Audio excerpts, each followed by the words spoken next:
एक साहूकार था जिसके 7 बेटे थे, 7 बहुएं तथा एक बेटी थी। दिवाली से पहले कार्तिक वध अष्टमी को 7 बहुएं अपनी इकलौती नंद के साथ जंगल में खदान मिट्टी खोद रही थी।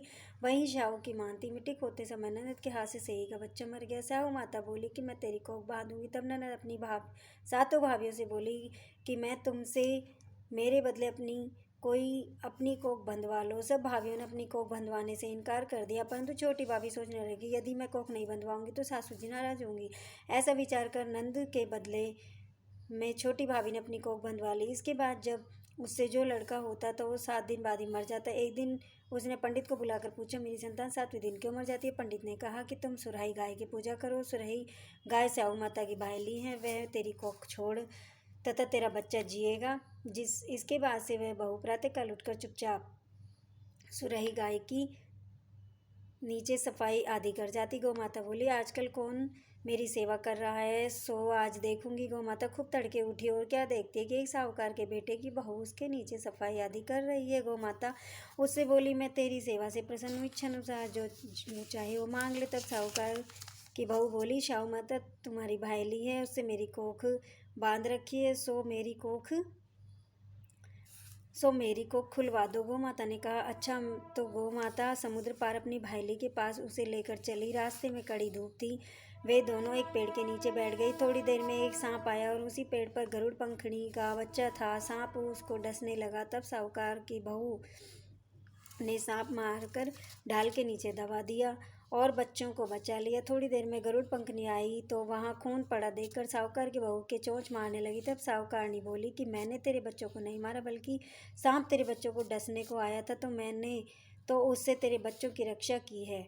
यह सुनकर गरुड़ पंखनी बोली कि मांग, तू क्या मांगती है? वह बोली, 7 समुद्र पार शाहू माता रहती है, हमें तो उसके पास पहुंचा दे। तब गरुड़ पंखनी ने दोनों को अपनी पीठ पर बिठाकर शाहू माता के पास पहुंचा दिया। शाहू माता उन्हें देखकर बोली कि आ बहन, बहुत दिनों में आई है। फिर कहने लगी कि बहन मेरे सिर में जूं पड़ गई है। तब सुराही के कहने पर साहूकार की बहू ने सलाई से उनकी जुएं निकाल दी। इस प्रकार शाहू माता प्रसन्न हो बोली, और तूने मेरे सिर में बहुत सलाई डाली है, इसलिए तेरे 7 बेटे और बहू होंगी।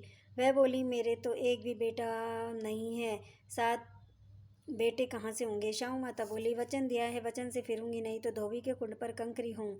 जब साहूकार की बहू बोली कि मेरी कोख तो तुम्हारे पास बंद पड़ी है, सुन शाहू माता बोली कि तूने मुझे बहुत ठग लिया है।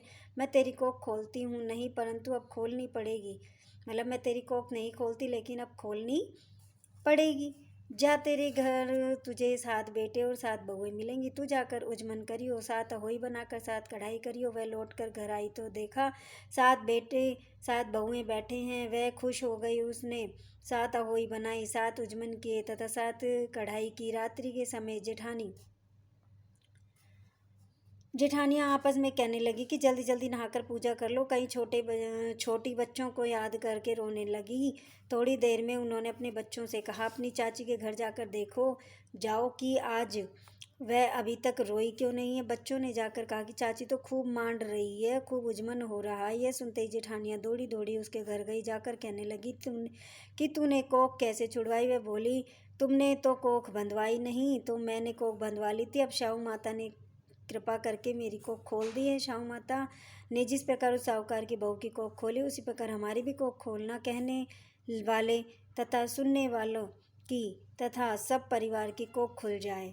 तो अहोई माता जैसी सबको दिया, वैसे मांगे अनुसार हमें भी देना। अगर हमारी कोख बंधी हुई हो तो हमारी कोख भी खुल जाए। इस प्रकार हम अहोई माता की पूजा करते हैं और उसके बाद अर्घ देते हैं। ये अहोई माता की कथा है। जय हो अहोई माता। जैसे आपने उसकी बहू की साहूकार की बहू की कोख खोली, ऐसे हमारी भी कोख खोलना। जय हो अहोई माता।